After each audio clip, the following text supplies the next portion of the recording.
Hello दोस्तों, कैसे हो आप लोग।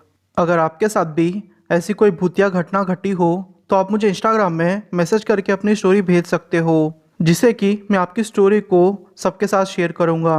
तो आंखें बंद कर लीजिए और ईयरफोन्स लगा के मेरी स्टोरीज़ को इमेजिन कीजिए, आपको मज़ा आएगा।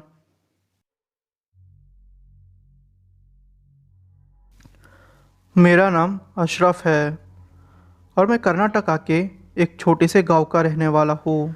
ये घटना मेरे साथ तब घटी जब मैं 8 साल का था। अगर उस दिन मेरे दादाजी नहीं होते तो शायद बहुत सारे लोग उस दिन मारे जाते।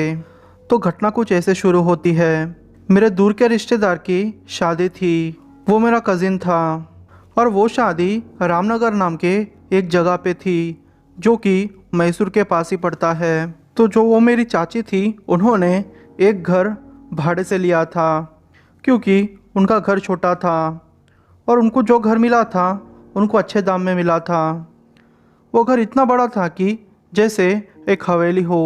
उस घर की 6 रूम्स थी और बाहर इतना बड़ा हॉल था कि तकरीबन 40-50 लोग सो जाए। और था भी ऐसा, हमारे रिलेटिव्स बहुत सारे लोग थे, उनके लिए जगह का बंदोबस्त करना ही था। तो हुआ है कि दूसरे दिन शादी थी और शादी के एक दिन पहले हमारे वहाँ दावत की जाती है, जहाँ पे लड़कियों के साइड से थोड़े लोग आते हैं और फिर सब लोग दावत करते हैं। और हाँ दोस्तों, मैं आपको एक बात बता दूँ, मुझे अंधेरे से बहुत डर लगता था। चाहे मैं जहाँ भी हूँ, मैं मेरे खुद के घर में भी डरता था। तो ये जगह मेरे लिए नई थी। उस घर में बिजली का कनेक्शन नहीं था, इसलिए मेरी चाची ने वहाँ पर कैंडल्स लगाई और फिर थोड़े चिराग लगा दिए, जिससे कि किसी को भी कोई भी तकलीफ ना हो। उन 6 रूम्स में से सिर्फ 2 रूम्स ही खुली थी। उस रात को दावत ख़त्म होते होते बहुत लेट हो चुका था। सारी औरतें वहाँ के बर्तन साफ कर रही थी और कुछ साफ सफाई कर रही थी, क्योंकि दूसरे दिन ही शादी थी। सब लोग काम खत्म करके थोड़ी देर के लिए आराम करना चाहते थे और सारे मर्द दूसरे दिन की शादी की चीज़ें प्लान कर रहे थे। तकरीबन 1 बजे हम लोग सोने गए। मैं आपको बता दूं, जैसे ही मैं उस घर में एंटर हुआ, मुझे बहुत डर लगने लगा। पता नहीं क्यों मुझे अलग ही फीलिंग आ रही थी। मैं अब मेरे मम्मी के पास ही सोना चाहता था, क्योंकि मम्मी के पास मुझे डर नहीं लगता। मेरे छोटे छोटे भाई बहन मेरा मजाक उड़ा रहे थे, पर क्या करता, डर के आगे मजाक भी कुछ नहीं है। पर मेरी किस्मत ख़राब थी कि वहाँ पे सारी औरतें सोई हुई थी। मैं फिर कोने में जाके मर्दों के साथ सो गया। मुझे नींद नहीं आ रही थी। मैं मेरी मम्मी के पास जाके सोना चाहता था, क्योंकि मुझे हमेशा ही मम्मी के पास सेफ फील होता। मैं मम्मी को उठा के भी उनको डिस्टर्ब नहीं करना चाहता था, क्योंकि वो पहले ही इतना थक चुकी थी कि वो जैसे ही बिस्तर पर पड़ी वो सो गई। खैर, जैसे तैसे करके मैंने सोने की कोशिश की। जैसे ही मैं थोड़ी नींद में आया, मुझे अचानक से ज़ोर से दरवाजे को पटकने की आवाज़ आई। मैं उस आवाज़ से जैसे ही उठा, मैंने देखा कि मेरे मम्मी ने मुझे कस के पकड़ लिया है और सारे लोग साइड में आ गए हैं। जो दरवाज़ा बंद था, उस दरवाजे के अंदर से ज़ोर ज़ोर से आवाज़ आ रही थी और कोई अंदर से दरवाज़ा खटखटा रहा था। हम लोगों ने सोचा कि शायद कोई बदमाश या फिर कोई चोर घुस आया होगा, जो हम लोगों के साथ ऐसा कर रहा है। अंदर से कुछ ऐसी आवाज़ आ रही थी। दरवाजा खोलो। दरवाजा खोलो, ये मेरी जगह है।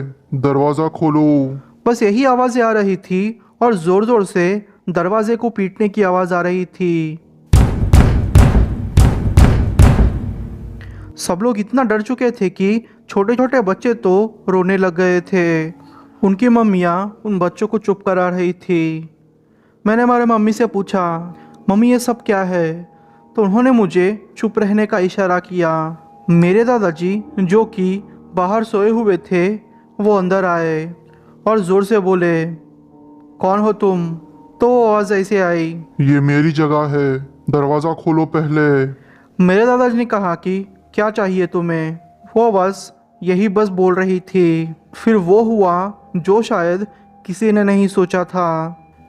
जिस कजिन की शादी होने वाली थी उनको सारे लोग प्यार से बाबू कह के बुलाते थे और वो आवाज़ भी कुछ ऐसे आने लगी। दरवाज़ा खोलो बाबू। ये आवाज़ सुन के मेरे तो रोंगटे खड़े हो गए। अब ऐसी परिस्थिति आ चुकी थी कि ना तो कोई बाहर जा सकता था ना तो कोई अंदर आ सकता था। और मेरी चाची जी उनके बेटे का नाम सुन के तो रोने लगी। सारी औरतों ने आयतुल कुर्सी पढ़ना शुरू कर दिया और सारे मर्द लोग बाहर डिस्कस कर रहे थे कि अब इसका क्या किया जाए, क्योंकि दूसरे दिन ही शादी थी और इन सारी चीज़ को जितना जल्दी हो सके उतना जल्दी सुलझाना चाहते थे। दादाजी ने फिर मग में से थोड़ा पानी लिया और उस दरवाजे के पास जाके आयतुल कुर्सी पढ़ने लगे और कुछ आयतें पढ़ने लगे। उन्होंने मग के पानी के अंदर फूंक मारी और उस पानी को उस दरवाजे के ऊपर छिड़कने लगे। उस दरवाजे के अंदर से अब जोर जोर से आवाजें आ रही थी। कौन हो तुम? ये सब बंद करो, ये जगह मेरी है। बस यही आवाज़ रिपीट मोड पे आ रही थी और मेरे दादाजी अब जोर जोर से आयतें पढ़ रहे थे और उस दरवाजे पर पानी छिड़क रहे थे। और अचानक से सब कुछ शांत हो गया। सब लोग इतना डर चुके थे कि उस शांति में भी लोगों को डर ही नजर आ रहा था। जैसे ही वो आवाज़ बंद हुई मेरे दादाजी नीचे गिरने लगे। सारे लोगों ने आके उनको संभाला। उनकी हालत बहुत ख़राब हो गई थी। वो ज़ोर ज़ोर से सांसें ले रहे थे। तकरीबन 15 मिनट तक उनकी तबीयत ऐसी रही। उनको पानी पिलाया गया, डॉक्टर्स को भी बुलाया गया, तब जाके उनकी तबीयत ठीक हुई। उन्होंने कहा कि आज रात सो जाओ, अब कुछ भी नहीं होगा, अब जो भी बातें होगी सुबह में होगी। पता नहीं दादाजी बहुत सीरियस थे। जैसे तैसे करके हम लोगों ने वो रात गुजारी। जब मैं सुबह उठा तो मैंने देखा कि सब कुछ नॉर्मल हो चुका है। औरतें अपना काम कर रही है और मर्द भी सारे अपना काम कर रहे थे। शादी ख़त्म होने के बाद दादाजी ने हम लोगों को बताया कि वो रूह इस घर में बहुत सालों से है और उसको हमारा जाना पसंद नहीं आया।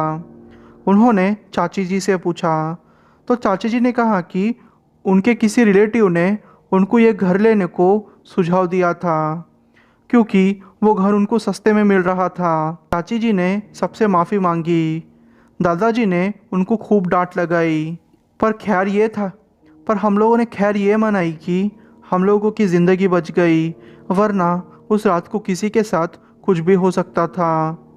क्योंकि दादाजी ने कहा था कि अगर आयतें ना पढ़ते तो वो साया बाहर निकलता और किसी ना किसी को मार ही देता।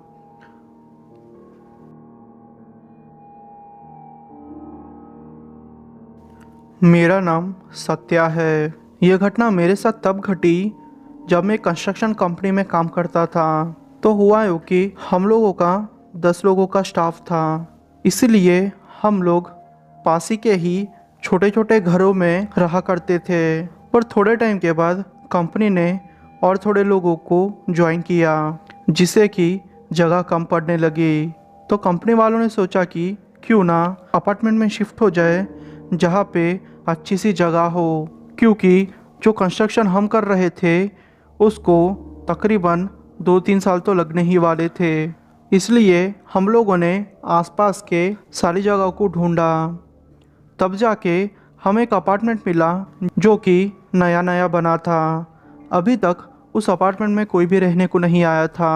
वो अपार्टमेंट 4 माले का था, जिसमें नीचे के माले पे खाना बनाया जाता था और बाकी के 3 माले लोगों को रहने के लिए। तो ऐसा था कि हर कमरे में 2-2 लोग रहते थे।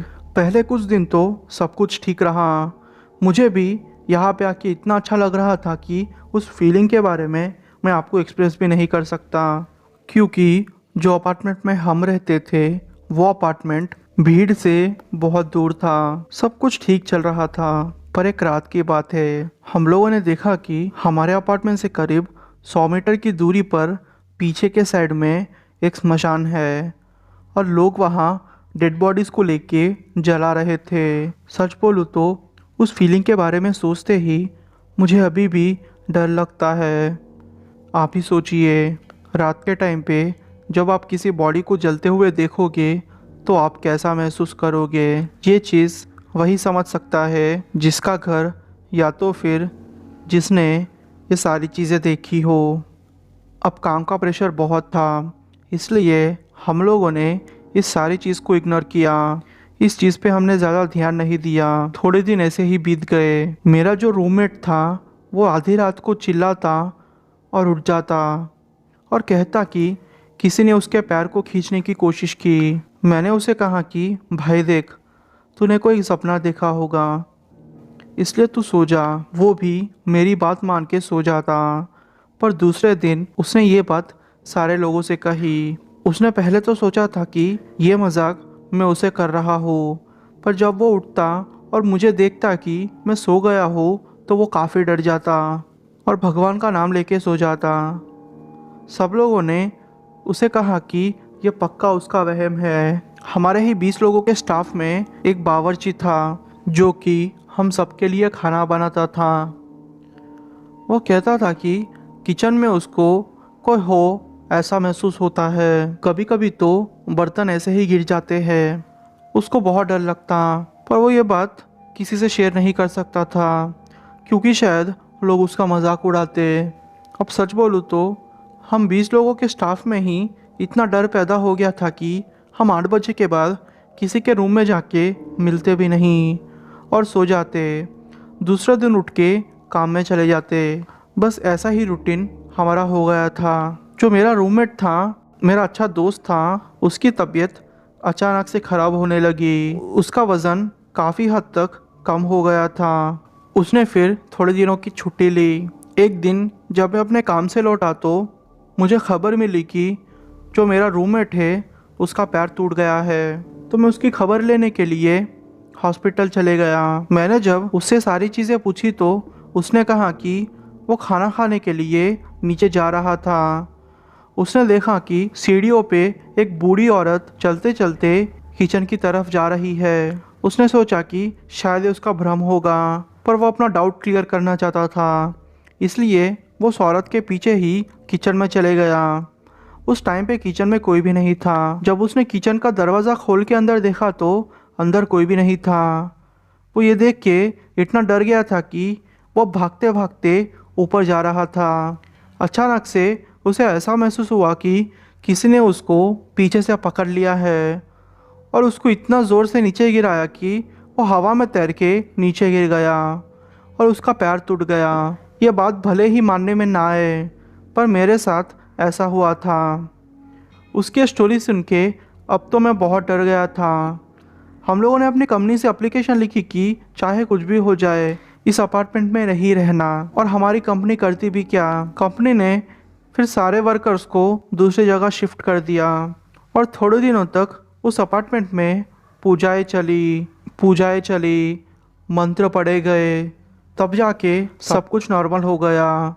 अब हम लोग फिर से वही अपार्टमेंट में रहते हैं, पर अब सारी चीज़ें एकदम से नॉर्मल है। मेरा नाम मोहन है और मैं गुजरात के एक छोटे से गांव का रहने वाला हूँ।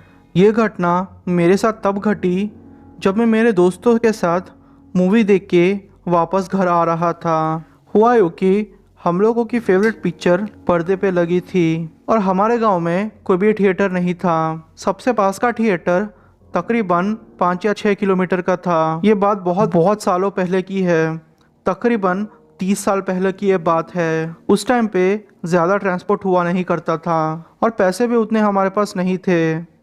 हमारे पास इतने पैसे थे कि हम बस मूवी को देख सके, उतने ही पैसे हमारे पास थे। हम लोगों ने सोचा कि 2-3 घंटे पहले निकलेंगे तो चलते चलते वहाँ पहुँच जाएंगे, क्योंकि हमारे पास इतने पैसे नहीं थे कि हम कोई भी ट्रांसपोर्ट करें, और वैसे भी उस टाइम पे ट्रांसपोर्ट बहुत कम था। हम लोग चलते चलते टाइम पास करते करते मूवी देखने गए। मूवी ख़त्म होने तक रात के 1 बज चुके थे। हम लोगों ने सोचा कि जल्दी जल्दी चलना शुरू करते हैं, क्योंकि हम सारे लोगों के घर खेतों में थे। तो सीन ऐसा था कि मेरा घर सबसे लास्ट में था। घर पहुंचते पहुंचते रात के 2:30 बज चुके थे। हमारे गांव में पहुंचते पहुंचते रात के 2:30 बज चुके थे। मैंने फिर मेरे दोस्तों को अलविदा किया और अपने घर के तरफ चलने लगा। हमारे घर के बीच में एक छोटा सा पेड़ पड़ता है जिसके चारों ओर छोटे छोटे पेड़ है। दूर से ऐसा लगता है कि जैसे 5-6 आदमी बैठे हुए हो। उन छोटे छोटे झाड़ियों में से मुझे किसी औरत के घुंघरू की आवाज़ सुनाई दे रही थी। मैंने सोचा यह पक्का कोई कीड़ा होगा, इसलिए ज़्यादा सोचे बिना मैं आगे बढ़ते जा रहा था। अचानक से मेरे पीछे से मुझे वो आवाज़ फिर से सुनाई दी। अब वो आवाज़ मैं साफ साफ सुन पा रहा था। वो पक्का किसी घुंघरू की आवाज़ थी। मेरे मम्मी ने मुझे कहा था कि एक चुड़ैल है जो कि ये सारे नाटक करेगी, चाहे कुछ भी हो जाए। तुम्हें पीछे मुड़ के नहीं देखना और डर से कोई भी आवाज़ नहीं निकालना। अगर उसको पता चल जाएगा तो वो तुम्हारा पीछा नहीं छोड़ेगी। मैं इस बात को मिस कर गया था और मेरे मम्मी से मैंने कहा था कि मैं मूवी देखने के बाद दोस्त के पास ही सो जाऊंगा, इसलिए उन्होंने कुछ नहीं कहा था। मुझे मेरी मौत अब मेरे सामने नज़र आ रही थी, क्योंकि ये चुड़ैल इतनी खतरनाक थी कि आप लोग इमेजिन भी नहीं कर सकते। पिछले 15 साल से वो चुड़ैल वही इलाके में रहती थी। वो मुझे ज़ोर ज़ोर से बुला रही थी, मुझे पीछे मुड़ने को कह रही थी, पर मैंने आगे से ही कहा कि तुम यहाँ से चली जाओ, तुम्हें क्या चाहिए। वो हंसते हंसते अब मुझे ही बुला रही थी। मैं समझ गया था कि आज ये मेरा पीछा नहीं छोड़ेगी, इसलिए भगवान का नाम लेते लेते मैं अपने घर के पास पहुंचा और बिना कुछ बोले ज़ोर ज़ोर से दरवाज़ा खटखटाने लगा। और पता नहीं मुझे क्या हुआ, मैं वहीं गिर गया। मेरी आँख खुली तो मैं दूसरे दिन अपने घर के अंदर पड़ा हुआ था। पूछने पर पता चला कि मैं बेहोश हो गया था। मैंने रात की सारी बात मेरे मम्मी पापा से शेयर की। पहले तो उन्होंने मुझे डांट लगाई, पर उन्होंने बाबा को बुलाया जिन्होंने मेरा झाड़ फूँक किया और कहा कि अच्छा हुआ तुमने पीछे मुड़ के नहीं देखा, वरना तुम्हारे साथ क्या हो सकता था तुम ये सोच भी नहीं सकते। तुम्हारी लाश मिलती या तो फिर तुम मिलते ही नहीं। ये तो भगवान की कृपा है कि तुम अभी ज़िंदा हो।